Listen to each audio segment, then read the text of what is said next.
sit down with Mr. Drayton. Shine! You are now locked in to the Saturday Sit Down with the talented Mr. Drayton. Your favorite place for the best conversations. We're talking news, politics, entertainment, and possibly the ever so rare nipple slip. You are now locked in with the talented Mr. Drayton, and this is the Saturday Sit Down. Hey, you guys!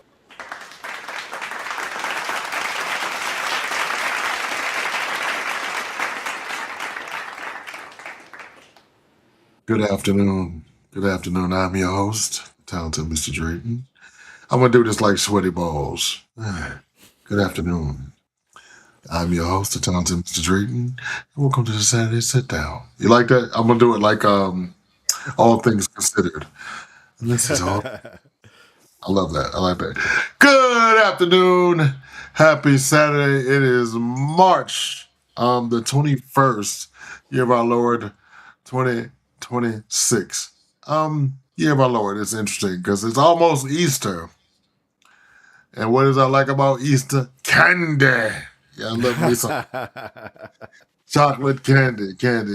And then we're that much closer to candy corn season. So again, I was wondering, why don't we have candy corn for Easter? It would fit right in there, wouldn't it? But I guess it's a spooky candy, so we'll leave it in March. Leave it in October. Absolutely. So before we get started, I ran across, there's an ad that is constantly running here in Georgia. And I ran across this, and Sarah Beth has something to tell you. Go ahead. I don't care if you're Muslim or Mongolian. You don't have the right to force your culture on our country. Hi, I'm Sarah Beth, and I just wanted to let you know that not all white people are this ignorant and racist. I welcome learning about other cultures. Please share your culture with me. I would love to learn. That's fine. Told you Sarah Beth had something to say. Now, also, one of my favorite female black content creators reminded me that you still haven't gotten what you vote for, dear Trump supporter.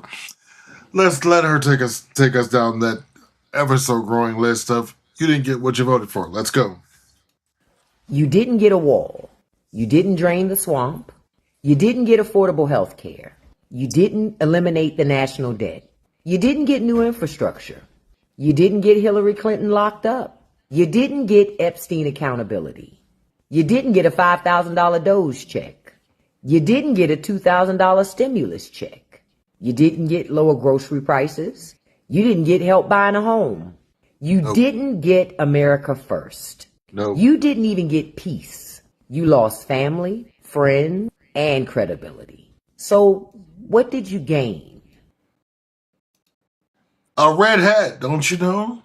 It's all worth it. It's all worth it for a red hat. Now, there's a song. What's that, Malcolm? So you made liberals mad.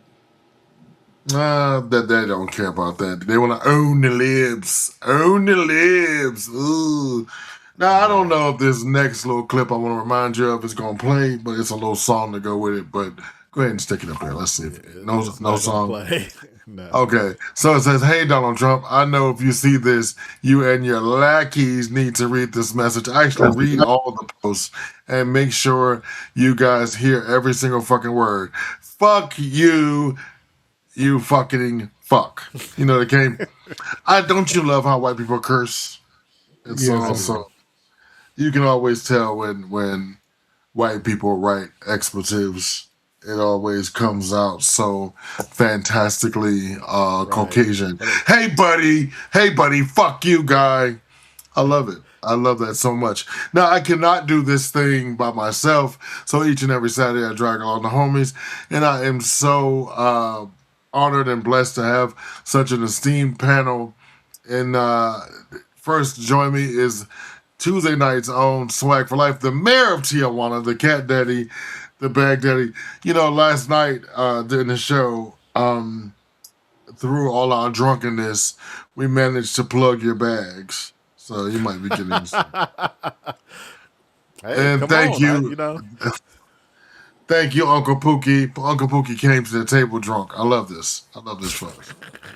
Nigga was lit when he got to the table. Friday nights, 10 p.m. Drunk uncles tune in. It's a good time.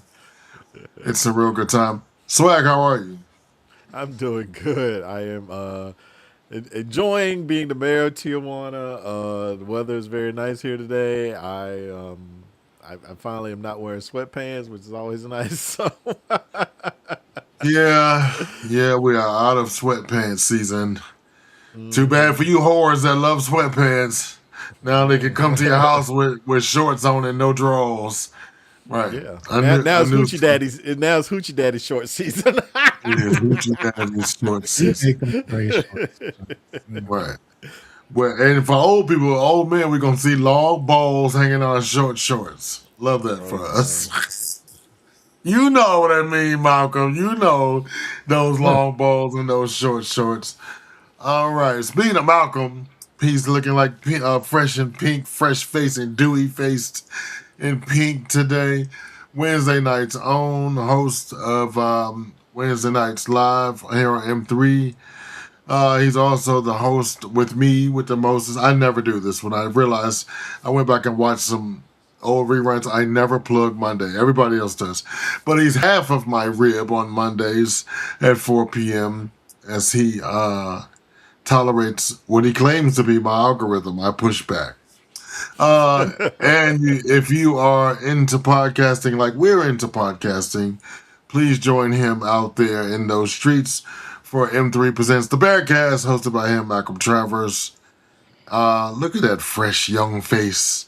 He looks so happy in that picture. He looks so happy. Little baby face. Right now he's looking like Finster. Babyface Finster. Right now he's looking like the killer, but we still love him. M3's founder. My man, 20 grand for the last 20 plus. What's up, Malcolm? Not much. I got my setup going. I think I might actually have audio going to Instagram today. I noticed when I launched, I actually stuck around. All right. People there. Hey. Hey, people there. What y'all doing? Okay. So shout out to Instagram. Shout out to my people that are streaming. And shout out to my girl Amanda, who always gives me Trumps and L's for the weeks.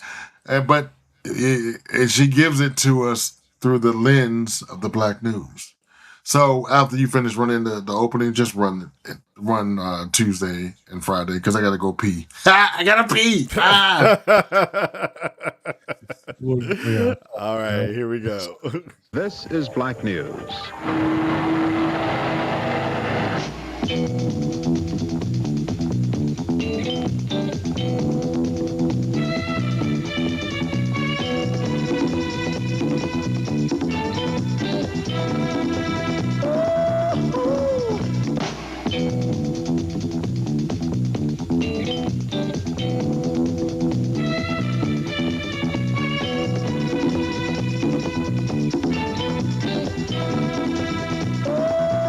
Welcome to the East Wing of the Spite House. It's time to talk about Donald Trump's L's for the week so far. It's only Tuesday. You went from we won the war in Iran to we're definitely winning the war in Iran to oh my God, can someone please come help us with the war in Iran in 3 seconds? And everybody was like, ew.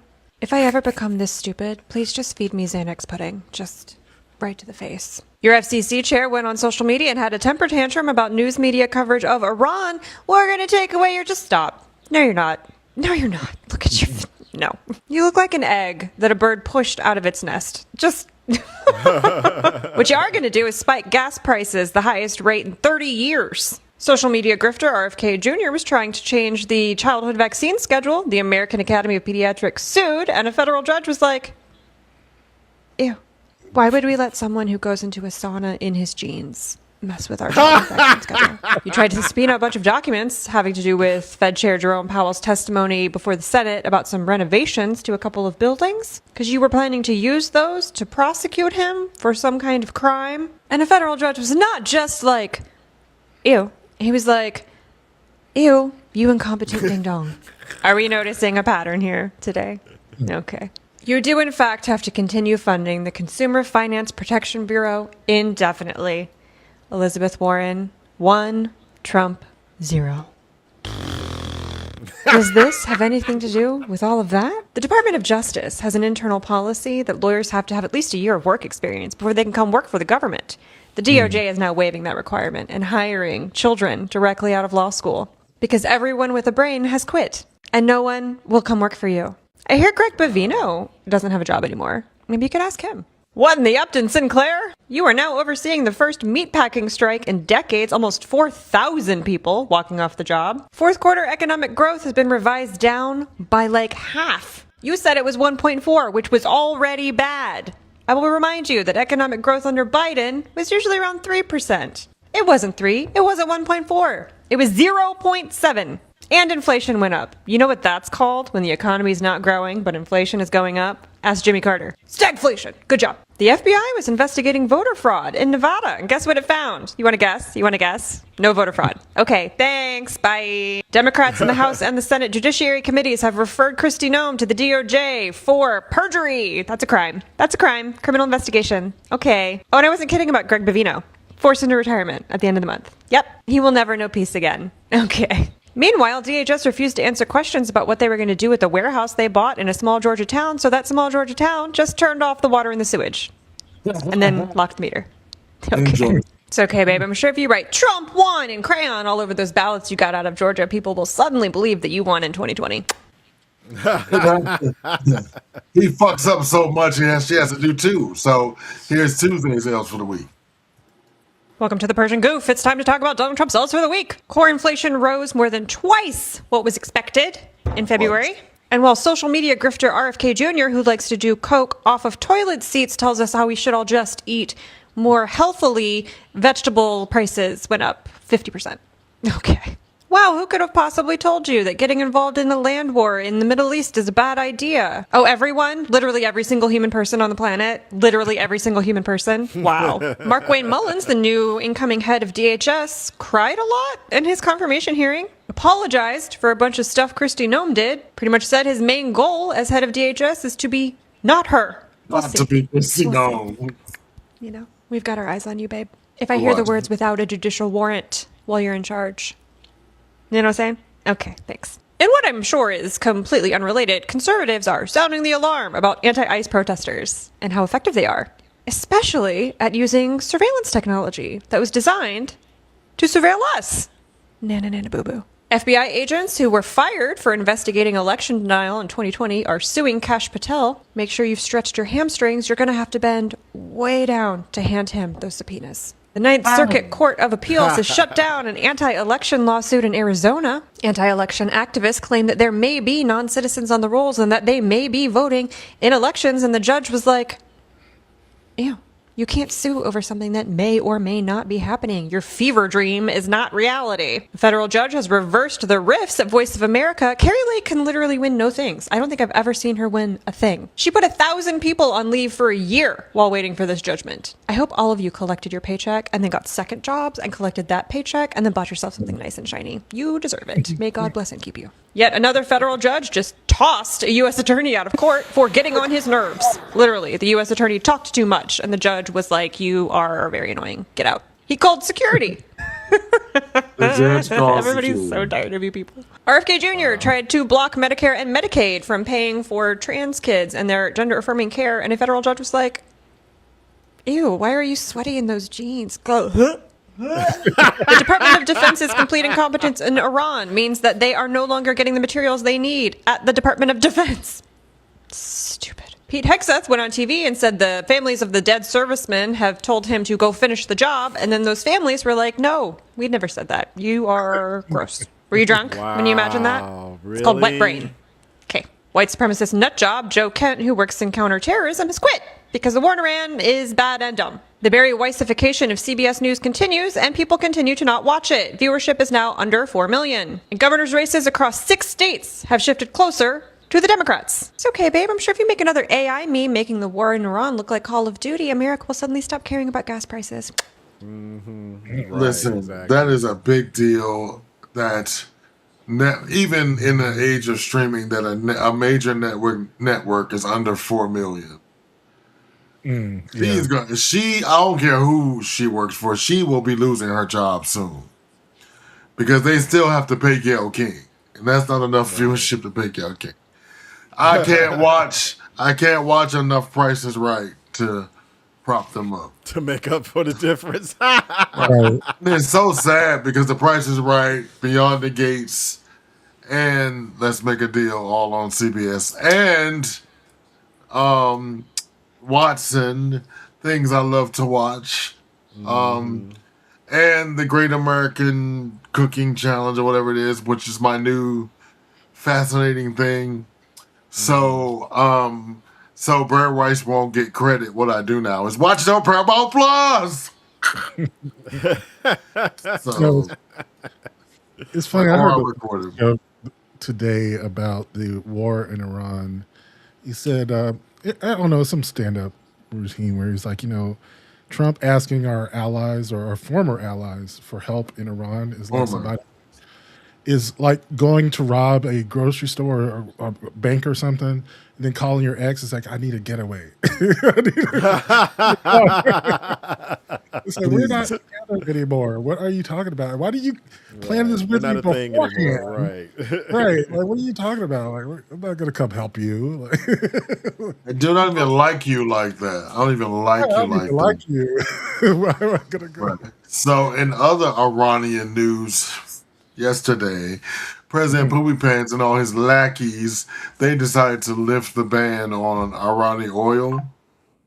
So that is like, we're gonna buy the oil so they could fight us. Yeah. That's like falling in love with your captor, I guess. I don't know. And they're still not gonna. I don't know how we're gonna get it because they're still not gonna open up the Strait of Hormuz. So I guess they're gonna fly it over and drop it in there in somewhere. Good luck with that, Stumpy. Good afternoon, sir. They're allowing some countries to go through, like China and Russia are able to go through. Yes. Oh, absolutely. Yeah. What's up, sir? Hey, you owe me a ride. Somebody told me you got a new car, Bestie. You owe me a ride. Damn it. I like riding in new cars. Damn it. Good afternoon. Damn it. Right. Black News loves you back, sir. Listen, you know where I like to get my news from. A gay in a bonnet. Let's go. Girl, look at this shit. Testing positive for pregnancy is an interesting way to say being raped and impregnated by ICE agents. Breaking. Due to many underage girls testing positive for pregnancy at multiple ICE detention facilities, ICE plans to relocate all underage female detainees to an undisclosed island for safeguarding. What the fuck do you mean? There are little girls getting pregnant all of a sudden and testing positive. Girl, what? And you're gonna put them on an island? An undisclosed island like the Epstein Island? I was just gonna say for that. what? I For was these girls to just give gonna birth say to the these Epstein babies? Island. And for you guys to do what with these babies? Girl.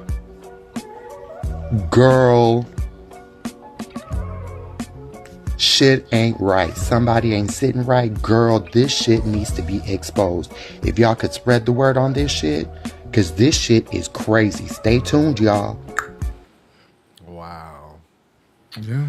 That is some crazy. That's some crazy shit. I was like, wow. Yeah, not only that, they've had several like botched births. Like babies that were born in conditions that where either the mother died or the baby died. Oh, there's a lot of weird pregnancy shit going on. Yeah, it is. Oh my God. Are you serious? Oh, well, yeah, ain't nobody talking about that. That's craziness. Yeah. That is I am sorry to hear that. That is craziness. America. A lot of women and children. It's really weird. Like you were talking about getting the worst. Because see, most prisons, this is the crazy thing, like 95% of prisoners are male, except when it comes to detentions. Like a lot of these facilities are not conducive to women and children. Like it's just not. Right. So Well, they gonna all move into if they're underage girls. They're gonna all move into an island, so all the pedos, our government can have access to free pussy. So sign free pussy. I can't wait to just the vainglorious hell that they're gonna burn in. Yep, that's right, sir. What the fuck? That's right, pregnant little girls. Think about that. Now, and the other thing that when this is always brought up, that other governments around the world are holding leaders and former leaders that fuck with Epstein accountable. We are the only stinking freaking country that is like, oh, nothing to see here. Back up. Nope, not here. Listen, Jeffrey was cool, I mean, it was like, just making excuses. Oh my goodness. And it's Amanda talked a little bit about stagflation. That is you don't want that, America. You don't want stagflation at all. That is the big mean bully brother of inflation. Because can't do it. it's right. Say what, Malcolm? The reason stagflation is so bad is that there are no tools to help with it. To help get out of it, right? Right, because the problem is like with regular inflation, you would reduce the money supply, cause unemployment, which would basically reduce inflation. But you can't do that when you already have high unemployment with inflation. It's horrible. Right. So, long story short, with stagflation, there's no way to manipulate the system. No way to manipulate it, yeah.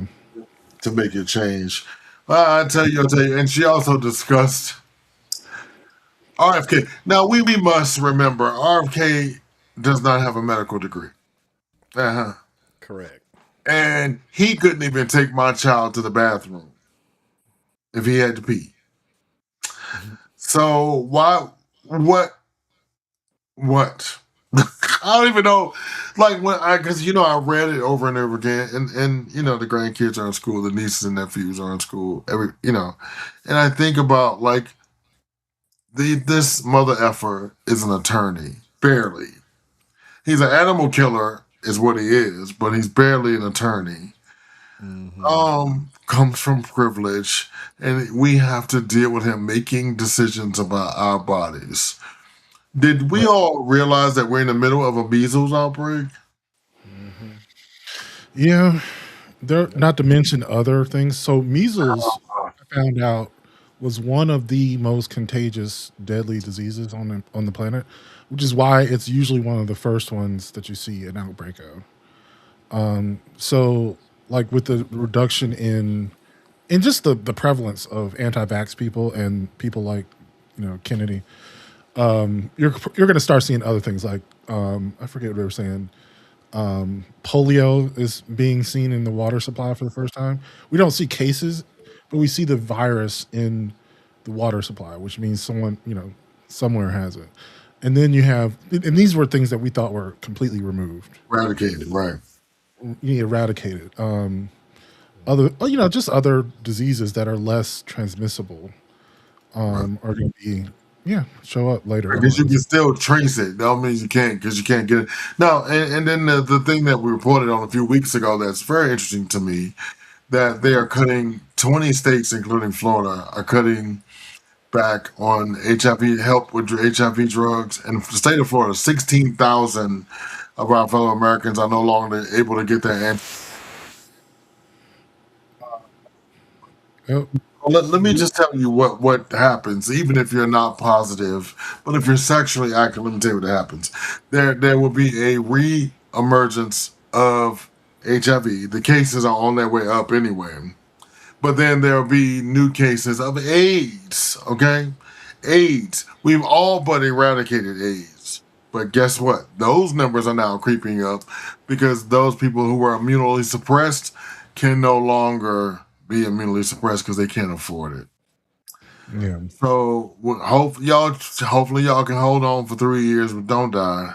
I don't know what to tell you.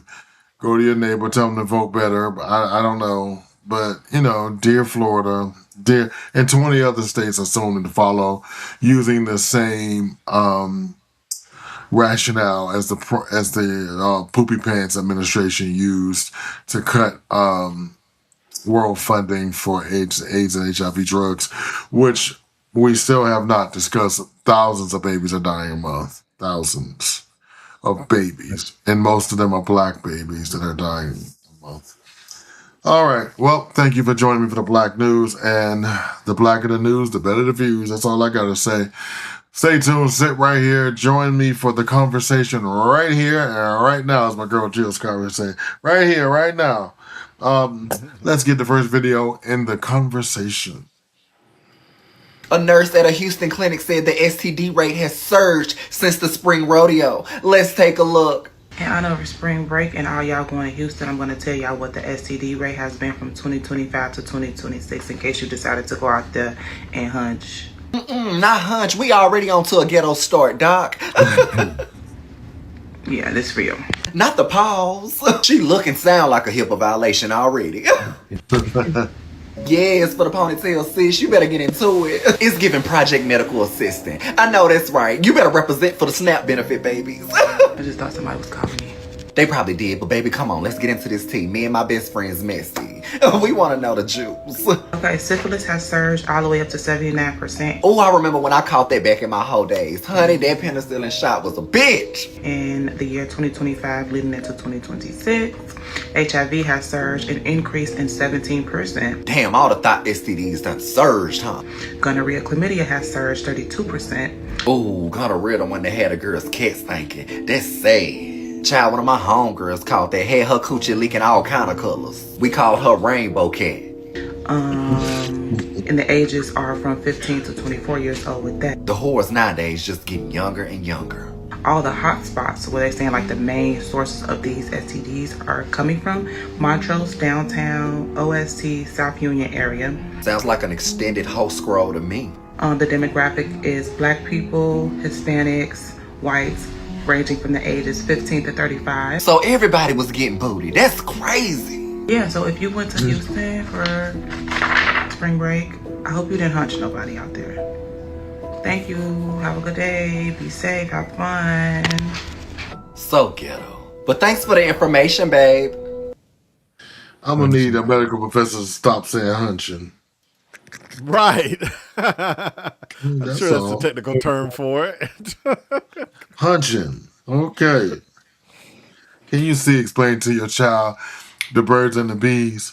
When two people get together, they love each other very much and they hunch. I mean, so this leads, and that's why I talked about the STDs and at the end, because I wanted to get into this right here. And the things that, we are all, when it comes to pandemics and outbreaks, we are all each other's keepers. Just because you go to the doctor, you have insurance, and you get a vaccination, and you get, things mutate, okay?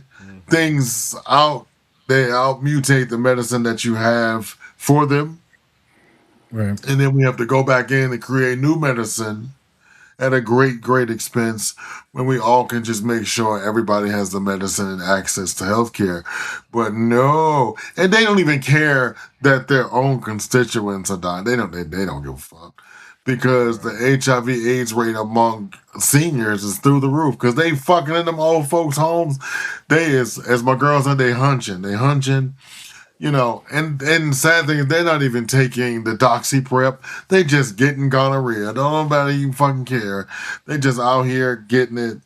And I think because, especially black queer folks, Jeffrey, who is a friend of the network, who is often on air, I don't, and I'm like, how are people still becoming HIV positive? A nigga running around here hotboxing it and giving it to other people. Like, somebody should know to take something. I understand. We out here glazing holes and what is it? What else they do? The pre-glazing the holes and all these other things. I get that. But if you know your partner, have a conversation with them. If you don't know your partner, use some type of infection. If you like it raw, use a doxy prep. Use PrEP, while it's still available. I know because here in Atlanta, raw is law, baby. I get it. But use your brain. You don't know if they're going to tell you anything to get up in your underoos, and. So, I was going to say, like, I think the Republicans and like libertarians in general, whether they be MAGA or whatever, they don't necessarily believe in the concept of public health. They believe more in personal responsibility, and if you are given the information and access to the drugs, then you should be able to take care of yourself. And if you don't, then it's your fault. Public health, or even just like,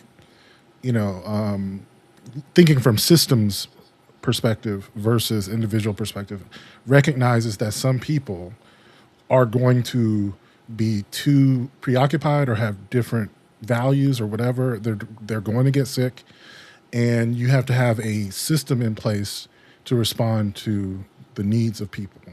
Like, you take responsibility for the people who are not taking responsibility for themselves, and you actually, even if they are,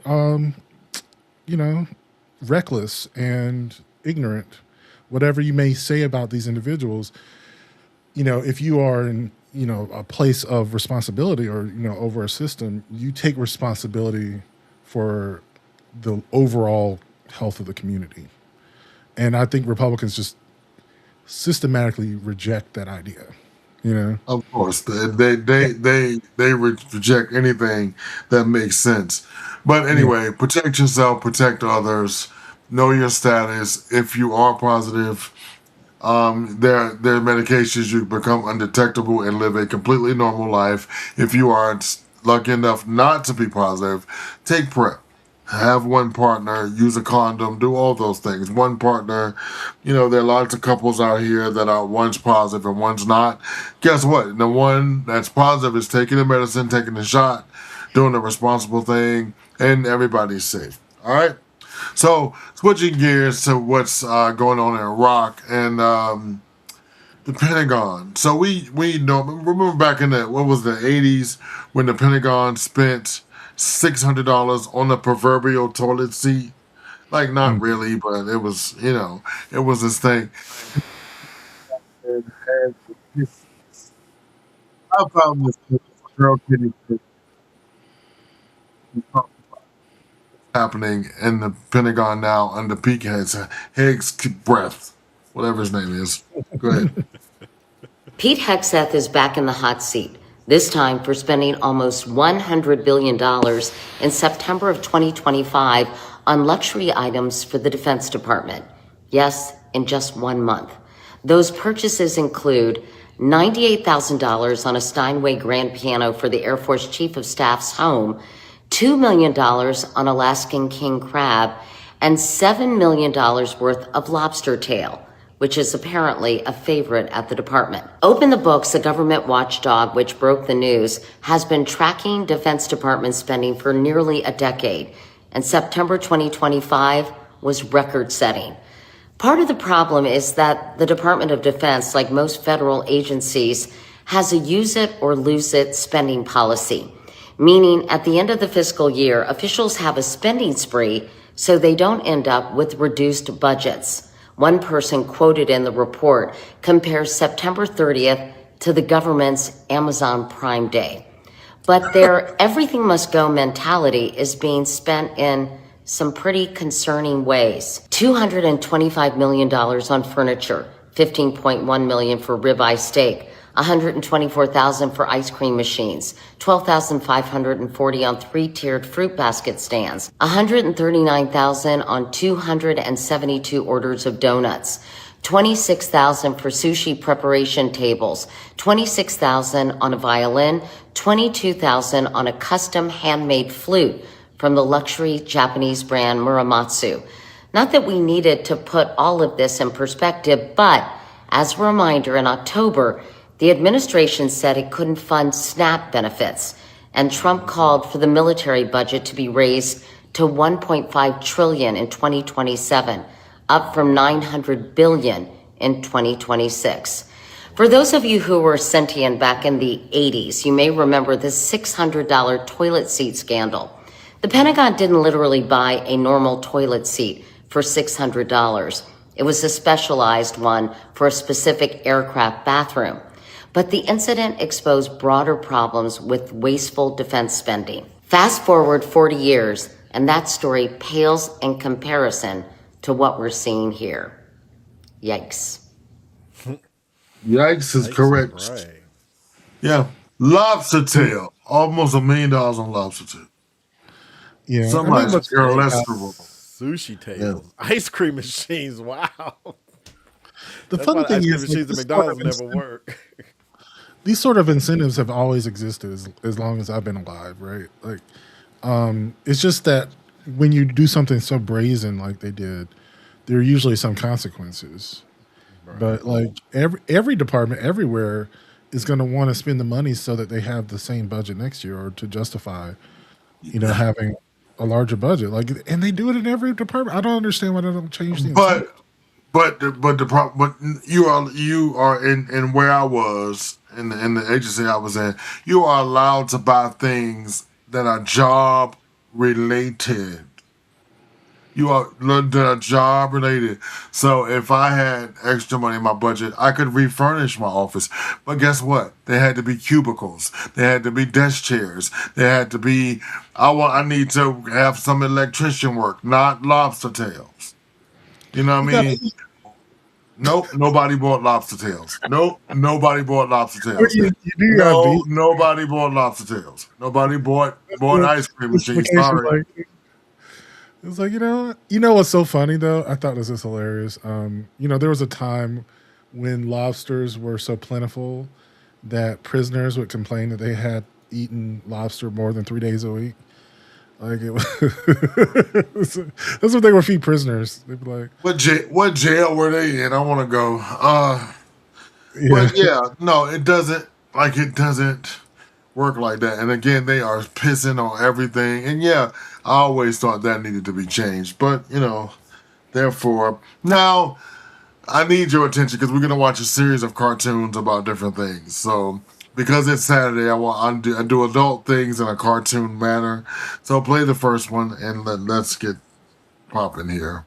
The extremely disturbing story of the Iranian school bombing, how Donald Trump used AI to kill a bunch of children. It isn't news that we killed 160 or more children in Iran, and it is perfectly in character for Donald Trump to avoid any responsibility and blame the victims. But what really happened is a far worse story than just an old dying narcissist doing what he always does. On February 28th, the U.S. launched 3 Tomahawk missiles from one of the ships in the Abraham Lincoln Aircraft Carrier Support Group. It was Saturday morning, which for Iran is the start of their work week, which means these children had just gotten to school and settled in for their day. We could have launched an attack at night, but Donald Trump wanted to hide his actions from the U.S. news media, so we attacked when the maximum number of civilians would be out and about, in this case a few hundred children. The 3 missiles were staggered, so that after the first hit, anyone surviving trying to escape the rubble, or anyone coming to help, would be struck by the second, and then anyone coming to help them would be hit by the third. Multiple independent groups, both governmental and NGO, have identified the missiles from video as Tomahawks. And it is important to note, despite Donald Trump's blatant lies, only the US uses these missiles, not Iran and not Israel. And Iran lacks the infrastructure to use the missiles.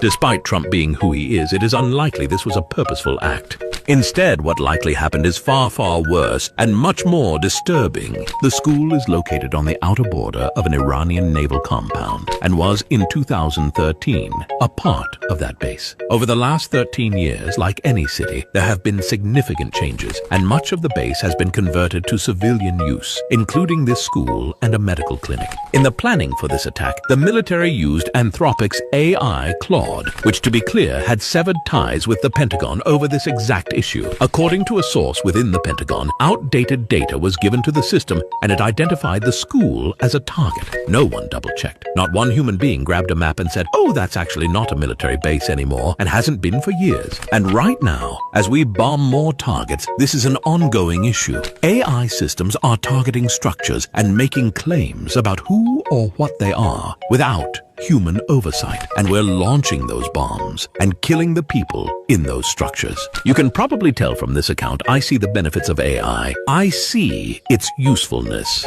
I am deeply educated on its uses and its training, and I would never, not now, not 100 years in the future, let it decide who lives and who gets a fucking Tomahawk missile shot at them. The people making these decisions are clearly morons. And funnily enough, if you ask Claude if Pete and Donnie are qualified to do their jobs, this is what the same AI they trusted to kill children has to say. No, neither are qualified in any manner to run a war or a nation, and both have demonstrated their failures as leaders and as morally capable humans, often and repeatedly. Wow. Yeah, I did hear about that. My tech show, was it Vergecast, was talking about that. And, and they have named Anthropic a supply chain risk and trying to get the military to stop using their systems because they asked them not to use it in this way. Yeah, and for that very reason, it's not reliable. All right, so you can't use it in this way because, like they said, it's only as good as the information you put into it, and they're not smart enough to put information into it. So therefore, interesting. I pray for all parties involved. I can only imagine, innocent children getting up to go to school at the start of the week, and this bullshit's going down. So speaking of bullshit going down, Malcolm, how many times over the last few weeks have we heard this is the end of democracy as we know it? The last week? Yeah, just in the last week. I always think of that with the stupid SAVE Act thing. Like, if they're pushing incredibly hard to pass this thing. I don't think they will, but they won't. It is, yeah. But yeah, that is, where I see the end of democracy is when you're trying to prevent people from voting, and openly so. And right. Okay. Well, let me play this for you and get another handle on that for you, and then I'm going to introduce you to a new vocabulary word and a new way of thinking about this. Go ahead. The story of cryodynamics and the collapse of American society. This is Dr. Peter Turchin, the controversial but reliable expert in pine beetles. In the late 90s, having answered what he considered the big questions of ecology, he turned his attention to a harder problem. Can you predict when a society will fall? He named this field of study cryodynamics after the Greek muse of history and built a workable and surprisingly accurate model of human society. He broke it into three moving parts. Elite overproduction, where a society produces too many people attempting to take positions at the top. The second, popular immerseration, where the average person's wages flatline and cost of living soars. And third, state fragility, where the government itself is easily manipulated by the rich and powerful and is in turn too weak to hold the society together. These three gears work together. Wealth flows upward, the elite class swells, politics polarizes, and the state can't cope. In 2010, Turchin predicted that this period of instability would be visible in 2020, and he was generally correct. The pandemic, protests, January 6th, all of it culminated right where he said it would. Predicting one vague event doesn't make him a Nostradamus, but it's still pretty spooky. There is, however, a silver lining in all this. Turchin isn't predicting a full-on collapse. Instead, he believes societies become more elastic as time goes on. He believes 1 in 4 societies survive this period. America itself was able to survive one of these periods through reforms put in place during the New Deal. He believes the only way out is to shut down the wealth extraction by the upper class, give workers bargaining power, and to slow down the production of highly skilled workers who have no jobs to do but are heavily saddled in debt. The data says we're in trouble, but the data also says we've been here before, and we have better tools than ever to find the exit. It's interesting, yeah. Yeah, so I found that to be extremely interesting because I was like, and so I think that kind of spawned from other economic things. I don't know, but I just found it to be. I thought you would enjoy that very much. You're welcome. Go ahead and play the next one. The story of Kari Lake and the Voice of America. The Voice of America is a U.S.-funded media network designed to broadcast free press into countries that don't have it. It's one of the soft power outreaches that secured American cultural dominance over the last 8 decades. Founded after the attack on Pearl Harbor, it was intended to be a way for the rest of the world to learn about American news and values. And it worked quite well, mostly because the people running it made a decision early on to report the good and the bad together. It was, as much as these things can be, a trustworthy source of information and cultivated quite a bit of goodwill with the civilian populations of hostile nations. So of course, because this administration is philosophically opposed to shit that works, they set about dismantling it. Donnie gets into office and he fires the board. He wants to put Kari Lake in charge, but he's unable to unless he gets her confirmed by the Senate, which is simply not ever going to happen. So instead, he promotes an underling to CEO, and that underling hands the power over to Lake as a senior advisor, completely bypassing the established legal framework for placing someone in this position, specifically to avoid the checks and balances that keep our country functioning. Lake gutted the agency with mass layoffs, and the employees sued. Last week, a judge ruled that Lake was essentially illegally appointed to CEO, and that everything she did over the last year was null and void. This doesn't rebuild the voice of America, and appeals are flying, but it is a significant blow to the insane process Trump has been using to dismantle our nation. And that, at least, is something. And something is better than nothing. Yeah, so if you've seen the people are jostling over the Voice of America, you ever wonder what the voice, and that is, it's a very popular, not just for military people, government people, but traveling abroad. It's always good for an American traveler to listen to, the Voice of America. In case a war breaks out, they'll say, if you're, the first thing they'll say is, if you're an American citizen, sound of my voice, go here, and things like that. So I don't know I know they want to dismantle government, but the interesting part to all of this is, and it's nothing that can't be put back together. But the interesting thing is we have to rebuild our credibility. And I don't think the rest of the world is going to trust us because we've done this twice. We've elected the same idiot twice. The same fuckface, shitty pants, tan orange, sundowning, married a whore, son's a homosexual, the daughter's probably a whore, both of them, to the office. I said what I said. Fight me. Yeah. Allegedly. And then the thing is, allegedly, we did it again. It's just like we were talking last week. These yahoos, you voted for Trump 3 times. Kiss my ass. That's it. That's it. Like we have on Fuck Around and Find Out. Some people that fucked around and they found out 3 times. And now you're going to want to complain that because shit ain't going down the way. Fuck Florida. Fuck all the way off. The Venezuelans and the Cubans, oh my God. That's all they say. Meals, deals. Ay de me. I can't believe it. Suck ass, you bitch. Yes, believe it. Believe your daughters are in concentration camps getting raped, having half-white babies, because that's who's raping them. Yeah. 12 and 13 years old. I know it sounds harsh and my tone is rough, but yeah, fuck it. 3 times, sir. He lost to Joe once. He ran 3 times. They voted 3 times. Yeah. Right. They had 3 opportunities. We had opportunity after opportunity. Now, I will eat crow if later we find out that he stole the election and he didn't win. I apologize. But for right now, you stupid, you dumb, and that's what it is. But, it is.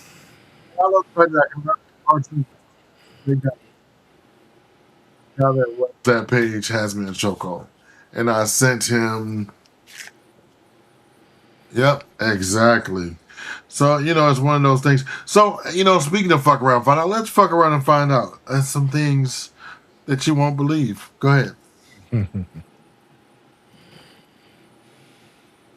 You ready? Oh, a U.S. senator used a fake name at a Prague brothel for 10 years to hide that he was paying for sex with underage boys. God damn. 10 years. 10 years. Basically, the whole time he was in. But let's talk about the fact that you can go to Prague and buy underage boys. Isn't that a problem? Yes. It is. I mean, let's start with the roof. Not that he did it is bad, yes, but it's available for him to do is another thing. That's crazy. Go ahead with the other. Listen, I know that as white people we age like dairy products, but this is out of hand. She's not even 30. Being a vanilla villager is not a sufficient explanation for whatever the hell is happening over here. This to me is what like hatred and evil and fascism and racism will do to you. Because she used to look like that. And I know that that's like a professional kind of like Photoshop picture, but the difference is striking. Like this one's giving I signed my soul away. I guess we now know though that sunscreen does not protect you from satanic UV rays. And don't try to come in here and lecture me about how this is misogynistic, because as a femme presenting person, I'm fully aware of the misogyny that we all face under this patriarchy. But if you actively decide to hold up patriarchy by signing up to be a fascist in a fascist government that is oppressing women and femme people, you have forfeited your right not to be dunked on. And just to be extra petty, there's no excuse to have Groupon lip filler when you are that wealthy. Not Groupon. When you're that wealthy. Wow. When you are that Why? When you are that wealthy. Okay, go ahead and run the last fuck around and find out, please. Oh, we have two more. Oh, go ahead. I did vote for Mr. Trump. Okay, what happened? Reporting the criminals is a great policy. These foundations are poured ready to go and we can't even start the construction on them. Okay. But we voted for the American dream, and unfortunately right now we're not seeing that. For months, federal agents have been sweeping up workers at construction sites in South Texas. ICE has raided us anywhere between 10 to 15 times throughout different subdivisions. Now, work sites across the Rio Grande Valley have ground to a halt. And that's got some Trump supporters in this midterm battleground changing their minds. These people would just show up to our job sites with no warrants, taking all our workers, even the workers with proper documentation. And whose fault is that for voting for this? I've supported Mr. Trump in every election that he's been a part of. We just never thought that this would come and affect us in the construction industry, but most importantly, affect our economy here in South Texas. You voted for this 3 times, and now you're shocked? Oh, Mario, it sounds like you're upset because it's personally affecting you and your money. So we were going to build 196 apartments here in a year, but because of all the ICE raids and all the enforcements that we've been seeing, it's going to take us 3 years now to go ahead and finish this development. Oh, too bad. You voted for it 3 times. That's your fault. I hope they realize that this is really, really affecting us, and it's affecting the way that we feel towards the administration. Oh, Mario, this is like the 3rd video I've made about you, and what I will say to you is that as a content creator that specializes in FAFO type of content, I do really have to thank you because you're honestly the gift that keeps on giving. That's what I gotta The fact say. that you said that you did not expect to see this happening to you guys is like saying that chickens did not expect Colonel Sanders to come after them. And I know I'm being a little bit mean towards you in this video, so I'm gonna actually do something really, really nice to you. I'm actually going to dedicate a song to you, just to remind you how your 3-time vote is affecting you personally. Raise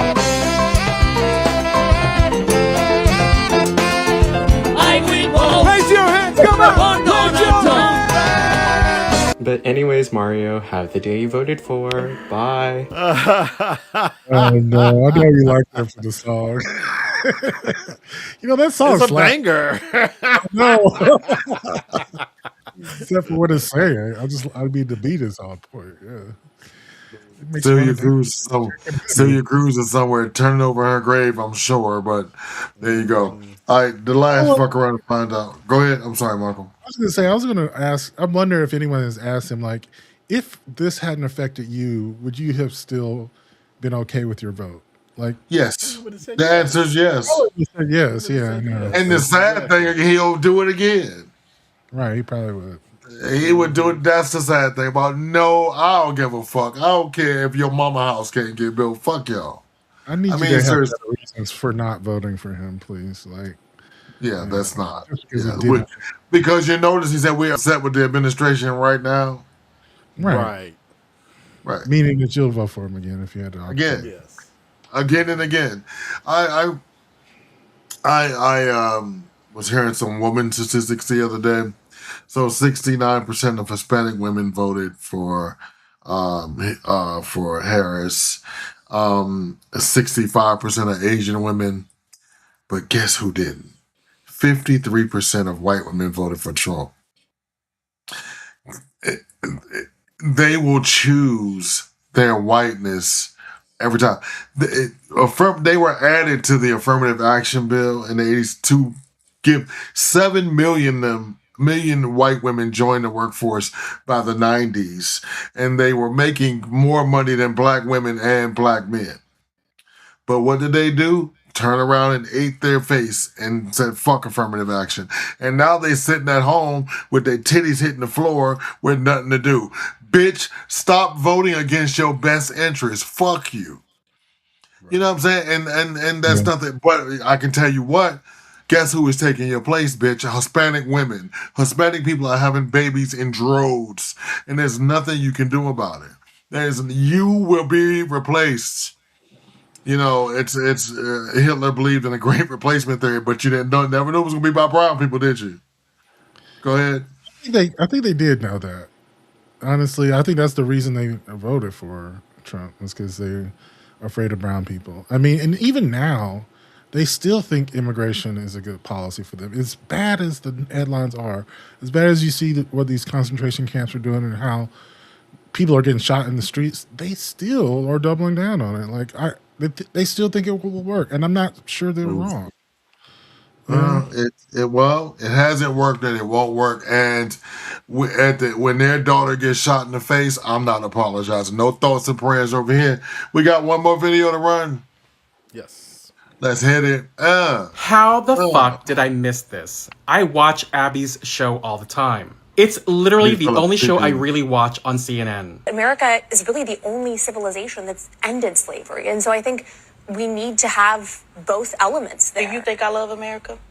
I'm sure you do. No, I mean, do you? As a military veteran? Of I'm a course. veteran, do you think I love America? Of and course. do you also think that erasing would actually happen to my ancestors that actually fought for this I country don't think when they it should couldn't be even sit in erased. land?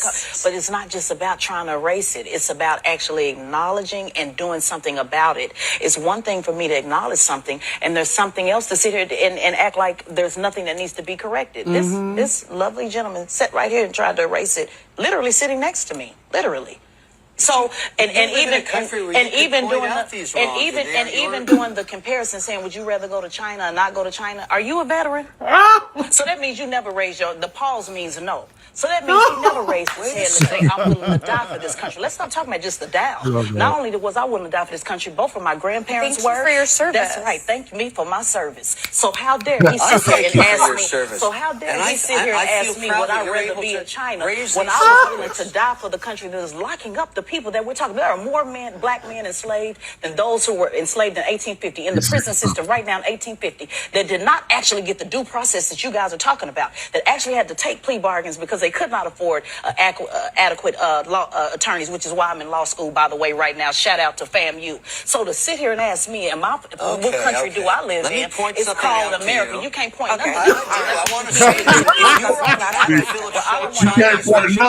to me. But I'm not the Chinese version. I'm here the American version. I know, and I'm saying it. And I'm saying it, and I'm enjoying it, and I'm fought for mine and yours. So thank me for my service. All right, my friends. Thank me for my service.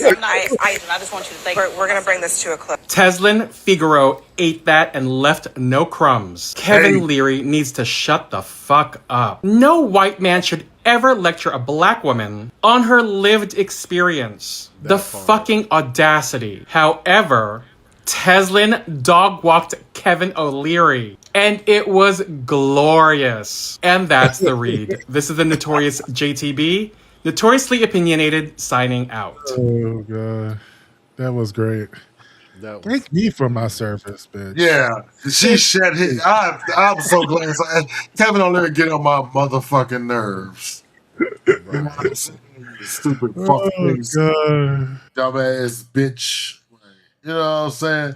Shit is so crazy, bro. Like he gonna say that, and that woman, you know, she's a veteran. You know what I mean? She fought for this country, right? Yeah. You're not gonna cuss, Reverend. Don't we not gonna have you cussing? That's funny. I get it. All right, so one of my favorite places I can take me a little break. Let's get into the weekly rewind and get into some of all this good stuff that I can only imagine the clip that he pulled from last night. Last night was so unhinged. It was just Oh god. absolutely unhinged. Go ahead and hit the weekly rewind, ladies and gentlemen. Swag and T'Challa, and maybe Malcolm presents the weekly rewind. Right.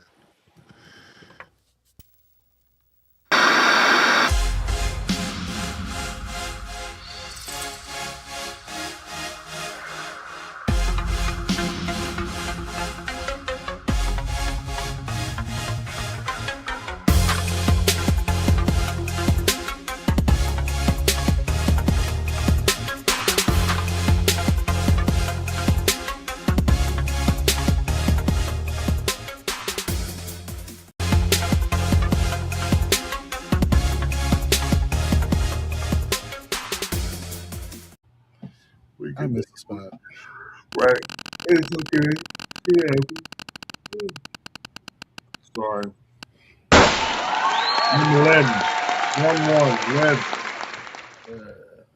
11. Everyone who voted for Donald Trump sucks, except for my mom and dad. They're different from the rest of the Trump voters, cause they're my mom and dad. All the other people who voted for Trump are really, really, really bad. But the two exceptions to the rule are my mom and dad. And if you need some proof for why that's true, I don't have it.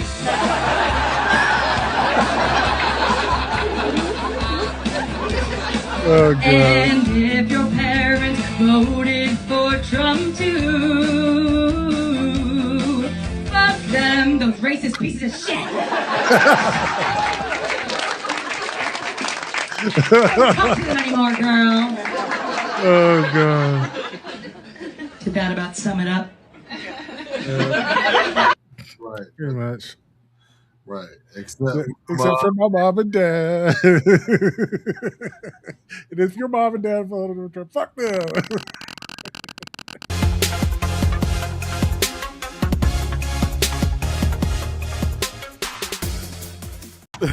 Absolutely. Okay. Right. Well, speaking of DL men, let's check out this. What would you do? Oh boy. Yeah. So this gentleman found out something about his boyfriend, and he confronts the boyfriend and wants us to know what he should do. So let me play this clip. Just found out that this man has a baby on the way. You already do it. You having a baby? You already do. And I'm about to confront him. But first, let me give y'all a backstory about how I found out that he was having a baby. I know what y'all are thinking. Justin, again? Y'all, I swear, I did not know that this man was DL. I'm texting him all day, texting, no response. I go on his Instagram, nothing's there. So I go on my fake account. This man is posted up at a baby shower with his baby mama. I'm just as confused as y'all because this is my boyfriend. How is my boyfriend DL? Oh, youngin. Hello? Hello? Having a baby? You already do what it was. You having a baby? You already do what it was for the get-go. What was it from the get-go? It was just a session. How'd I tell your bitch about the fuck session then, since it's just a session? How about I pull up to your house, bitch up? Now, should I go tell his baby mama, or would I be wrong?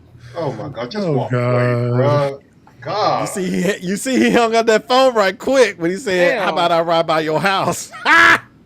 Just walk away. You got the nut. Just walk away. Oh, that dick was probably real Right. good. They don't. Just walk away. I swear. This, look. This is another case of he done hit that medulla oblongata, and now he's Yeah, this basically. is what Wow, it is. like this, fake deal like this.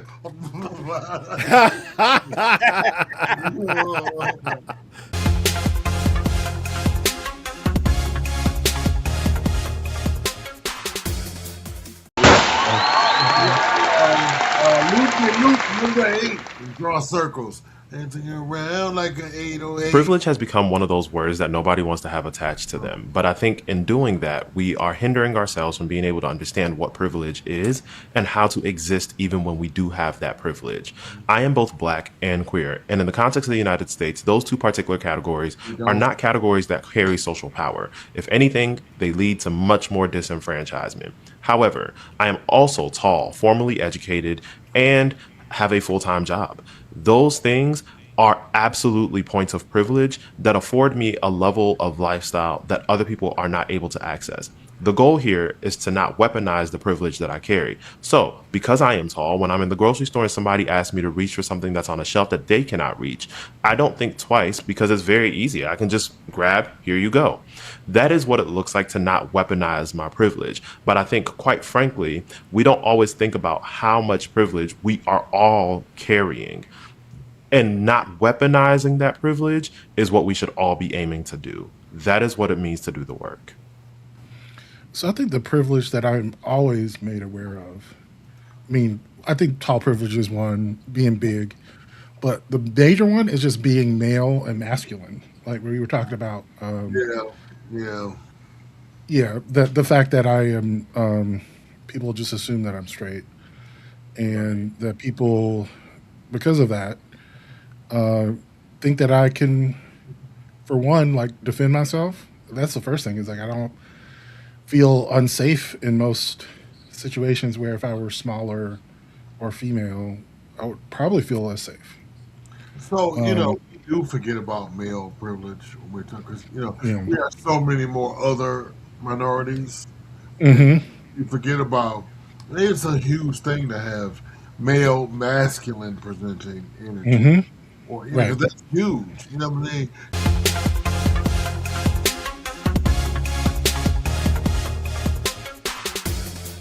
Because she had the AR-15 in front of his kids. That's So right. he was like, oh, I'm getting that hoe. Right. So if you have some clips, go ahead and put them up. Okay. So it's a hodgepodge, but Go ahead. You let me got it. see. Uh-oh. Don't they? Oh, there it is.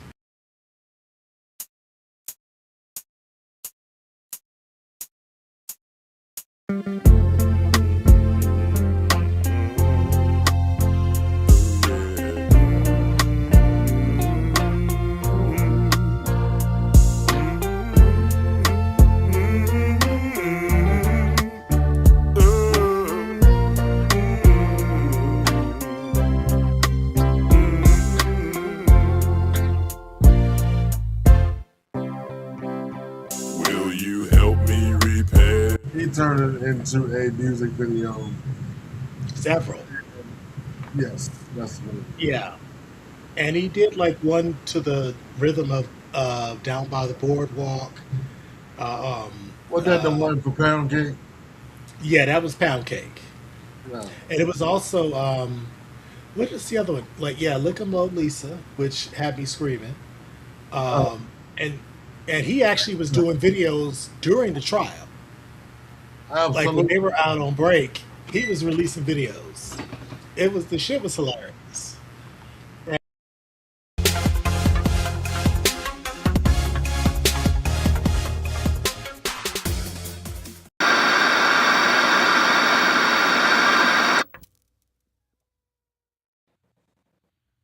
Yeah, lick 'em low, Lisa.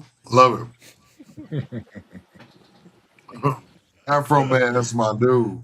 I just found out That was about the first time I Afro had Man. heard of it. last night. Oh my God. It's so great. good. I might have to talk Hasn't more about burnt. it on Tuesday, but That's why I told Uncle Pookie pop up Uncle Pookie not to go into it too deep. I know you want to go Yeah, I into need to hear more. So yeah. Yes. All right. Another one of my faves. Black shit. Let's go. Friends, you're looking at the headstone of Joseph Clovis of Louisiana. Please note the birth and death dates. So he was born January 30th, 1844, and he passed away July 13th, 1951. This gentleman was 107 years old when he passed away. Joe Biden was 9 years old in 1951. Donald Trump was 5 years old. Cher was also 5 years old. Well, what's so special about Mr. Clovis other than the fact that he was very old when he passed away? He was 107. Mr. Clovis just so happens to be the last surviving black soldier from the Civil War. I said the Civil War. This gentleman right here, and by the way, in this photo, he's 105 years old, standing up straighter than half of y'all, and y'all are a quarter of his age. Joseph Clovis was born into slavery in St. Bernard Parish in Louisiana. As a teenager, he runs away from the plantation that he was enslaved in. And at age 18, he joined the Union Army. If you've been following me for a while, you know I love a good newspaper clipping. I love a newspaper clipping. And I found some really good ones about Mr. Clovis. At age 103, here's an article about him and how he really needed to stay close to a bathtub. At 103 years old, he owes his longevity to the frequent baths and hot water that he takes. Here's one where they were acknowledging his 102nd birthday and they were asking him, like, what's the secret to your longevity? And he says, I never played ball, never danced, never went to no picture shows, and only been drunk 3 times.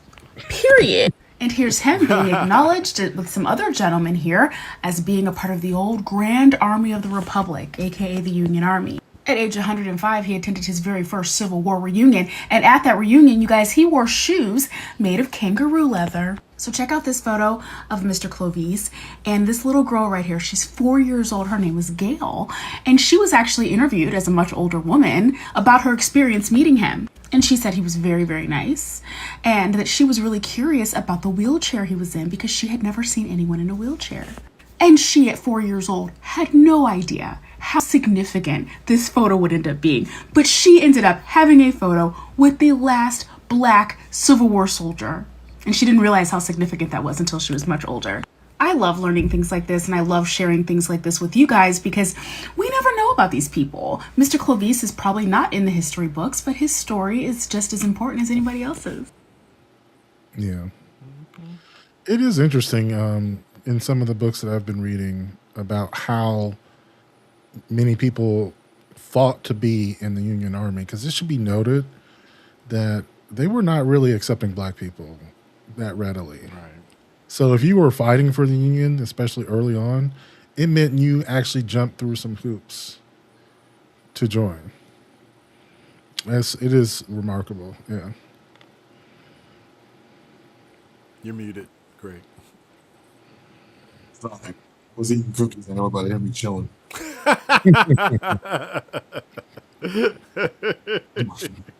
Because I'm hungry. Listen. Oh, no. Go ahead and run the next video, please. Thank you.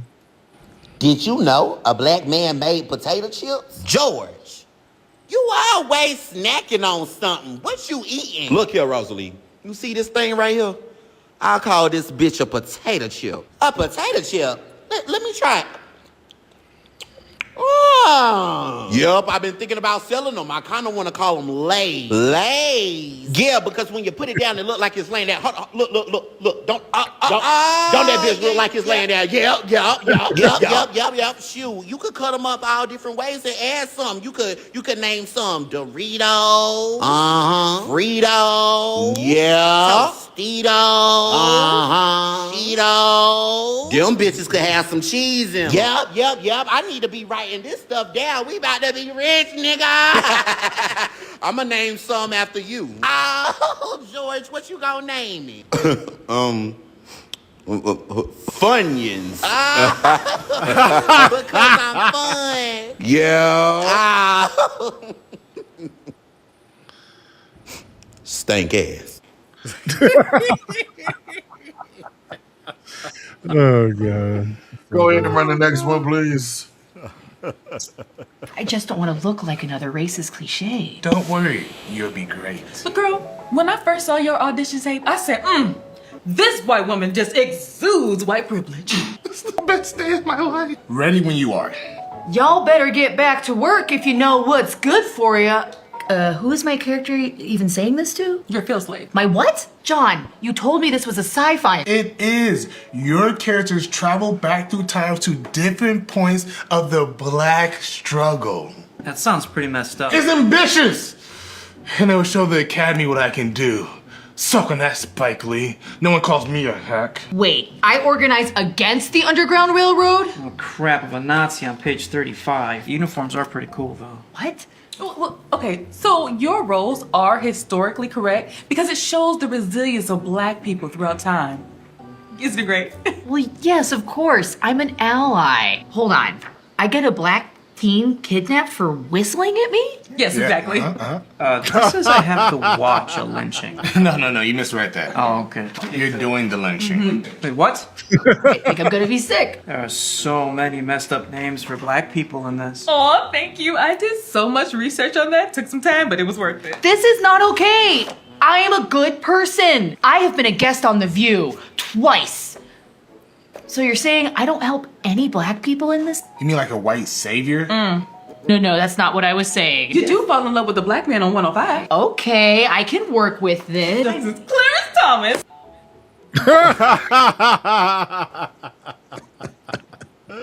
Oh god, that's pretty good. I love that. Go ahead.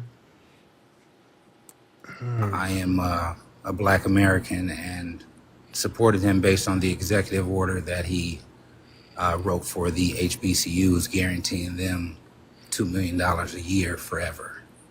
$2 million a year? Correct. Million with an M? Correct. That's cute. You think that's false? That's cute. Oh. It's cute. You know why it's cute? Cute. Cute.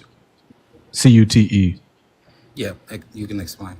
Yeah, it's cute because Biden gave them $16 billion, and here you are barking like a seal for $2 million. That's absolutely pathetic. Ooh.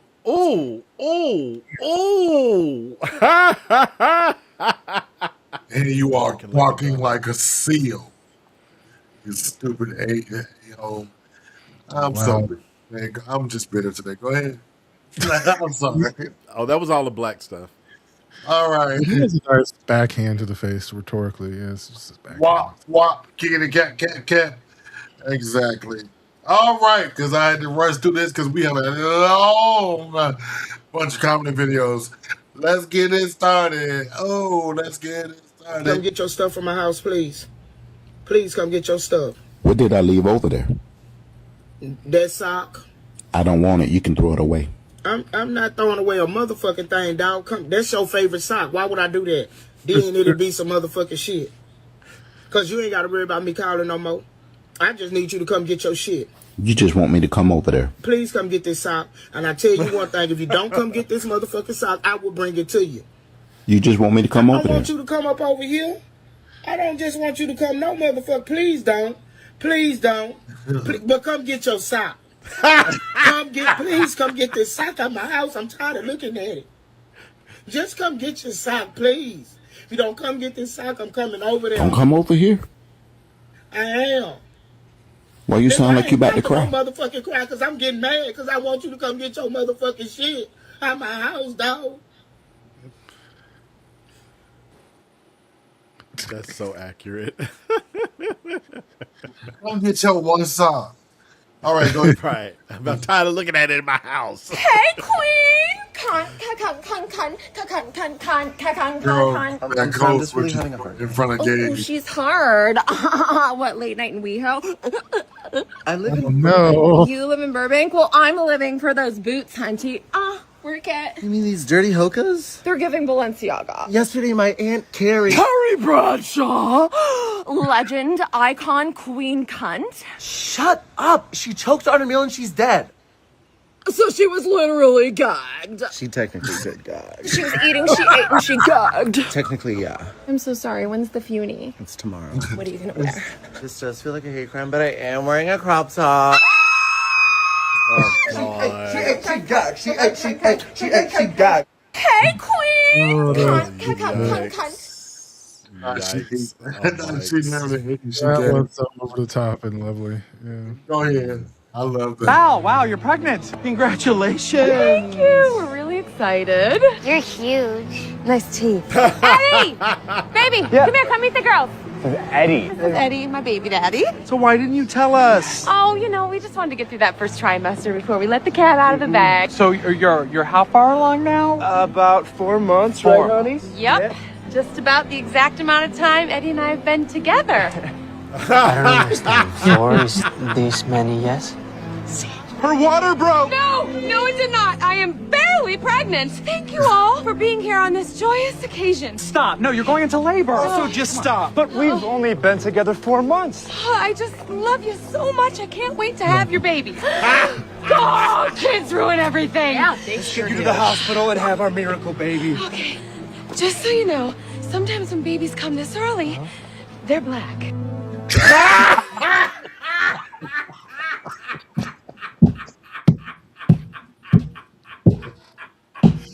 Best line ever.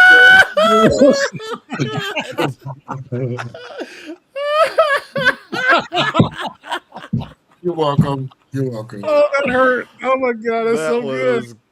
Oh God. Sometimes they're black. Those are kind of brown. No, sometimes they're black when they come this early. Y'all know how much I laughed at that. I laughed so hard I went back and found the entire show. Oh my God. Just to let you know, Sometimes they're sometimes mixed, or sometimes they're a little dark. No, sometimes they're just black. You're right. Oh my God. Go ahead and I run the saw the next line one. You know, coming. most guys won't admit this, That was so good. but every man has a work husband. And that is my work husband right there. I am not your work. That's my rock. And it's true what they say. Once you go black, you don't go back. Oh, Go back over there. Go back over there. You are my work husband. I am not your work. Well, why are we arguing like a married couple right now?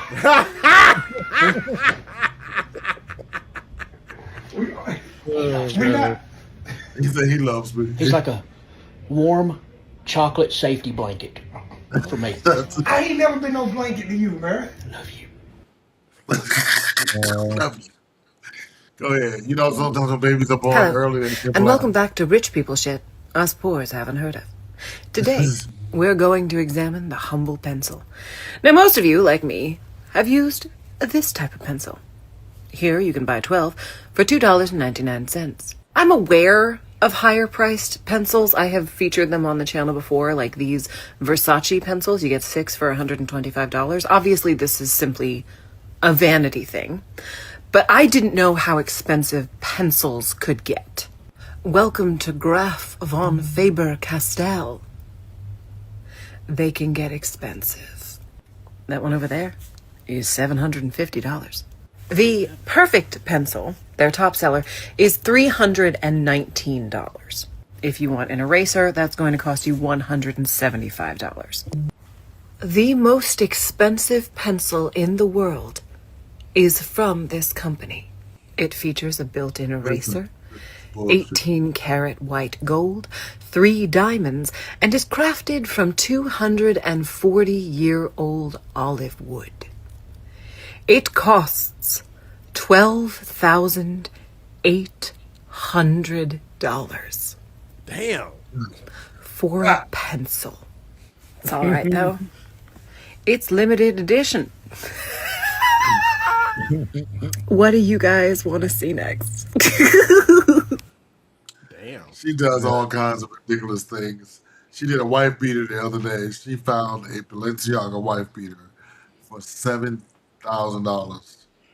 And she just sit there like, what in the fuck do you get for that $7,000? Go ahead. That's crazy. Go ahead. Anything that will hinder you from obeying your helper, get rid of it. It's no good. That's why God have to take people out of our... I'm on the live, baby. I'm on the live. What are you doing? No. Y'all excuse my husband. Excuse my husband. He don't know. Lord have mercy. But he's our helper tonight. You just run. Go ahead. Hello, you all. I just wanted to come on here and say congratulations to my nephew, Michael B. Jackson. He just won an ostrich from the movie Sinning.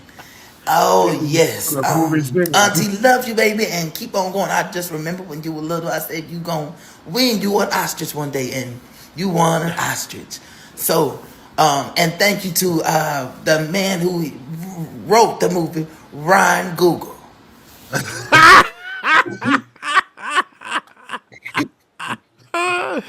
Ryan Google. You know, I love that Ryan Google. I'm telling you, so talented. And that wrote that movie Sinning. That's Sinner. You know, you got that ostrich for that movie Sinning. Love it. Go ahead. Girl, you won't believe what happened to me. So there I was, minding all of my black business. I had just gotten home from McDonald's, and as I'm gathering my McNuggets from my Prius, I felt a dark presence upon me, a disturbance in the force. Girl, somebody was watching me. Something told me to look up. I look up. What do I see? A big-ass owl sitting on my power line looking down at me. Up until that night, I had never seen an owl in person before. Honey, I was so stunned I couldn't move. I just stood there with my knees buckling and my shoes filled with fresh piss. Girl, that owl was big. Girl, it was so big it was weighing down the power line. Homegirl ain't missing no meals. Girl, the way that power line dipped, you would have thought the Tootsie Roll song was playing. He was sitting up there like this. And you know them owls be strong too. He could have picked me up and took me away. And it would have been so easy for him because I'm so small and petite. Now I know why he was looking at me like that. He mistook me for a small, sexy, helpless little animal. Thank God he didn't snatch me up by my tiny waist. And with all this ass I got, he would have had food for the whole family. Yeah, owls are creepy if you've actually not run into them. Creepy. They are very creepy. What's so funny is we get some in our area because they actually eat the squirrels and the cats and all the little wild animals. They really do. So like, yeah, them motherfuckers can get huge. It's scary. Go ahead with the next one. It's They're scary. helpful, but yeah. This woman goes, now we have to get hepatitis shots, Henry. After my friend and I sat in front of her at this tennis tournament today. We're both gay. So on my way out, I drop my sunglasses and say, nice to see you again, Henry.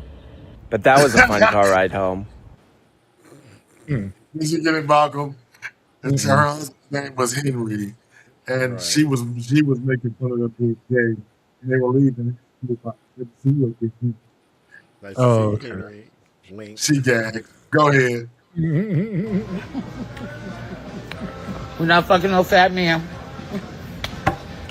Okay, the people who like that, I don't. I'm the fatty. I'm the fatty. They may be like, bitch, you fat. I'm telling you, yeah, I'm fat right now. She is the fatty. She don't want no fatty. Go ahead. Jam! Ha! So look at here. Check the flavor of the rhythm I wrote. And while I get a chance here, let me clear my throat. He's like, he's not black or white. I hope they don't mind. Let me clear my throat. I need these monitors right here. Music in the monitors. I had a whole chain of videos last Wednesday of white people like, fuck Trump. You know what I mean? They like doing like shit. One lady just, she was riding down the road. She saw this guy in this Trump car. She said, I'm going to record me taking out my titty and watch this motherfucker wreck. And that's exactly what he did. Oh my God. Go ahead, please. Believe that. I'm going to be very nonchalant. Girl, me too. And antisocial. Very antisocial. Nonchalant and antisocial. Yep. Exactly. You have to protect your PIC. You have to be very nonchalant and antisocial to do that. Like, everybody want to be like, you change. No, I just uphold my Boone Diaries. Don't be mad because you don't know how to uphold your own Boone Diaries. That's on you. See, that's why people stopped liking me, because I said Boom Diaries. And you know why? Because I don't play about my PSA. And keep that bad and argue away from me. If you got bad and argue, keep it away from me. I don't want it. I kind of got what you were saying. I get it though. It's just It was like boundaries, energy, and peace. And they were just right on those words. Go ahead.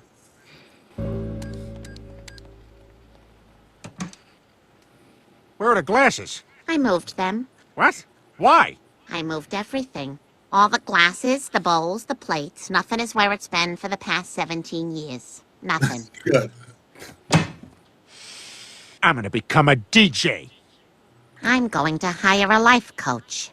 I'm gonna make one political donation with your email address so you'll be screwed for life. I'm going to rededicate my life to Christ. Oh, that's really bad. I'm gonna start a podcast that has no focus, and it'll take up an inordinate amount of time. I'm going to constantly complain about my fibromyalgia. You don't have fibromyalgia. No one does. Every time a waiter tells me their name, I'm gonna use it. I'm gonna get really into Halloween, like really into it. Gross. I'm gonna wear a denim shirt with the Looney Tunes guys embroidered on it to church every Sunday.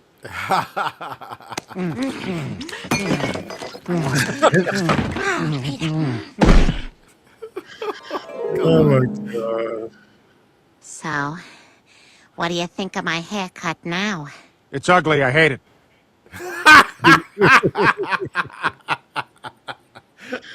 Oh god. Go ahead. What's a woman? Your mom. See, you can't even answer that, dude. That's an answer. Your mom is a woman, isn't she? What is the female anatomy of a woman? Your mom. It's still like, dude, you're not even fucking answering this shit. I'm giving you an answer. Do you know what your mom is? Is your mom a woman? They are so pressed they want to know what a woman is. Right. Pressed. They are pressed as shit. Go ahead, Swan. What do you call it when an inmate gets tased? What? Shaka Khan.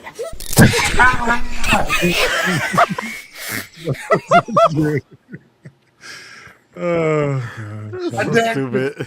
Now that killed me for about 30 minutes. I watched that back to back. You like about- that jokes? Yes. Oh my god.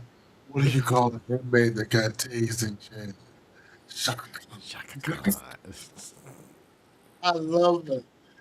Oh my goodness. Go ahead. Quick question, Father. If a woman sleep with multiple men, people call her a slut. So what do you call a man who does the same? Gay.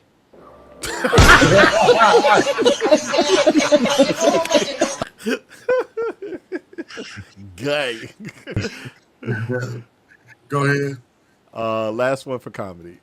One thing my asshole and the White House have in common is that I just really miss when there was a black guy inside of it. All right, I'm gonna hit post. Okay, I'm gonna hit post. Oh god, that's so dumb. Oh my god. That motherfucker said, you know, That's so dumb. me and the White House got in common. We're winding up the show, but before we go, we're gonna get into some more black stuff, definitely. But this is more brown stuff. I'm familiar with well, let's hear some from the Indian community. Go ahead. Kash Patel. Let me be abundantly clear. Indian people, we do not claim Kash Patel. It's not even for the reason that you think. We're not mad that your significant other is the typically offensive white girl who thinks Hindu is the language. We don't even care that you Americanized your name, Kashyap. You took a name that has ancient scholarly gravitas and changed it to something that sounds like a Russian fintech cashback app. The reason Indian people universally hate you is because our genetics couldn't even save you. Indians, we have our eyes. It is hailed as one of our best features, Exhibit A. But you look like you are permanently auditioning to be an extra in an M. Night Shyamalan film. Another thing about Indian people, when we're rich flexing, it's because we're spending our own dollars that we made with our own degrees, our business acumen. When the Ambanis are boarding their private jet, it's because they own the fleet. When you see the 7 17th billionaire Indian wedding on your feed, it's because Papaji spent his own dollars. His You know what own Indian dollars. people don't do, Kashyap? They are not out here spending other people's money. Indian people won't even borrow money. You don't believe me? Talk to anybody who had to argue with their Indian dad about leasing a car versus buying a car. Have you ever been at dinner with Indian people? They fight harder over who's going to grab the check than you fought trying to answer a yes or no question at a congressional hearing.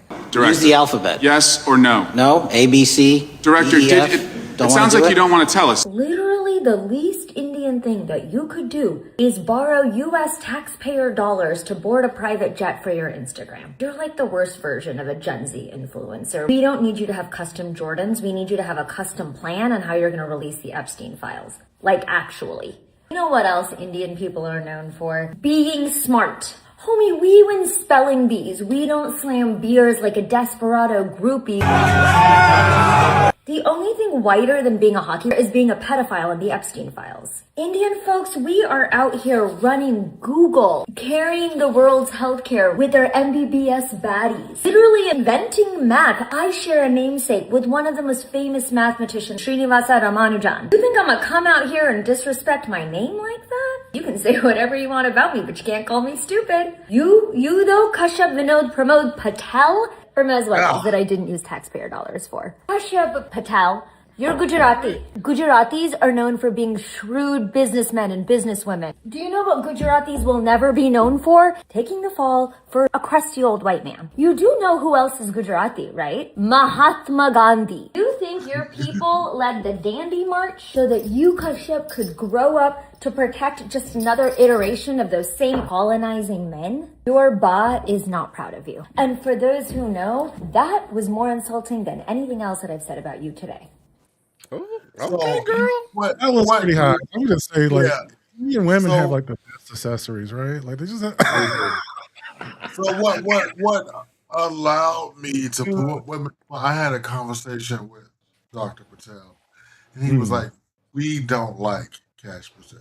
I was like, there's no, as a community, he's like, no one. He says, I know very, very, very staunch Republicans that he said, let me tell you something about Indian people. We may be conservative, but we're not mean people. You know, they're just not mean spirited.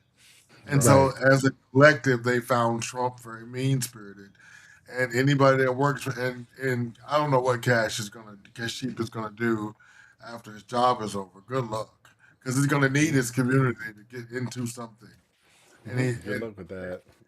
the hero says he doesn't have enough money. He doesn't believe he has enough money to carry his own self. But listen, if you grew up in the 80s and 90s like I did, I'm going to end today's show with This Week in Black Cinema. I knew I was queer and black. Well, I knew I was black, but I knew I was queer when I saw this. Go ahead.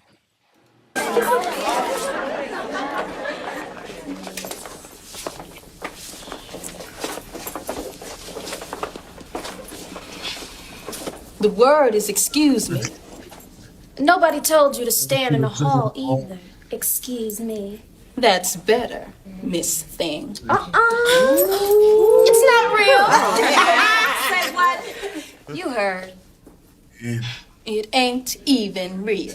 You wish you had hair like this. Girl, you know you weren't even born with blue eyes. That's right. Blue contact lenses. They're just jealous. Right. Jealous? Rachel, I've been watching you look at Julian. You're not slick. If that was true, he wasn't much to look at. Tell me later. Pickaninny. Barbie doll. Hi, yellow heifer. Tar baby. Wanna be white, jigaboo. Don't start. We're gonna finish it. Finish it. Riri, open up!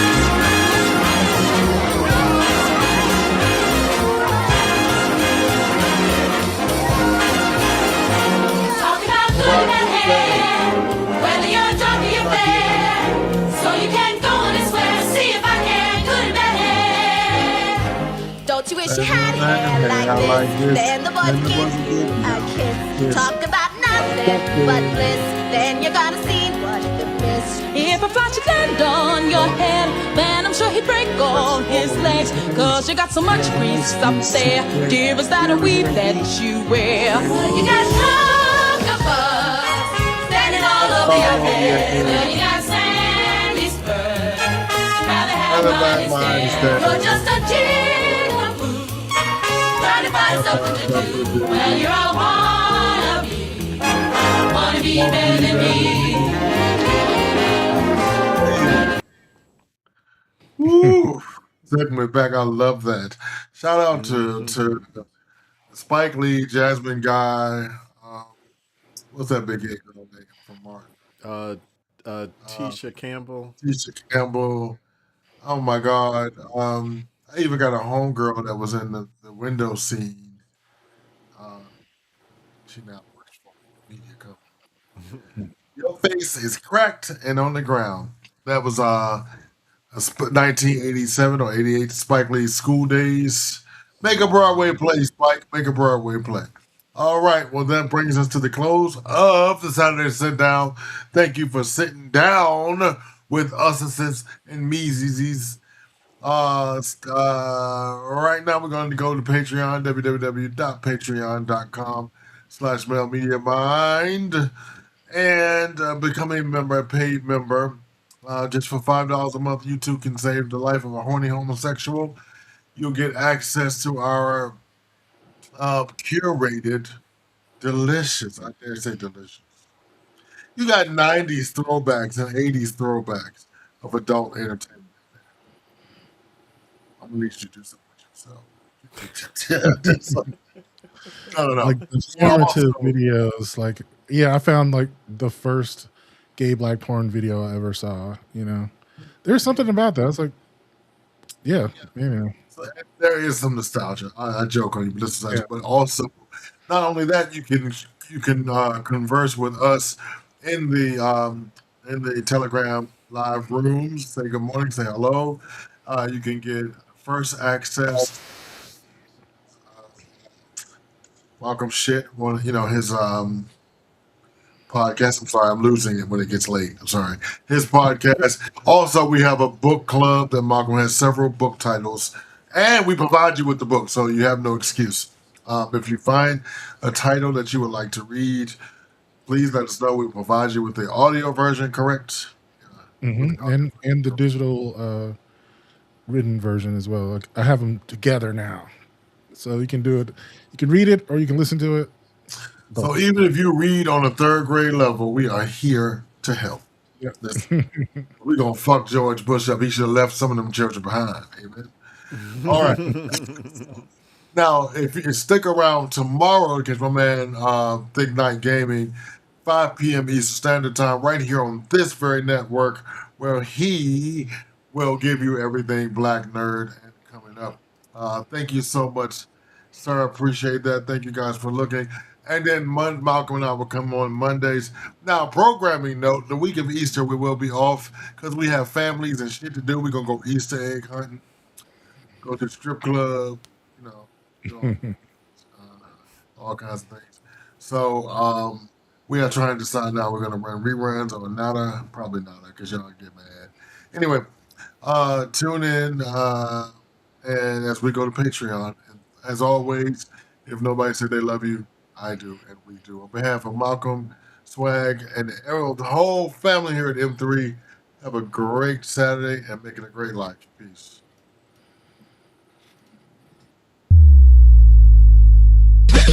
Thanks for checking out this episode of The Saturday Sit Down with your host, the talented Mr. Drayton. Your one-stop shop for the best conversation that you don't want to miss. Please be sure to like, subscribe,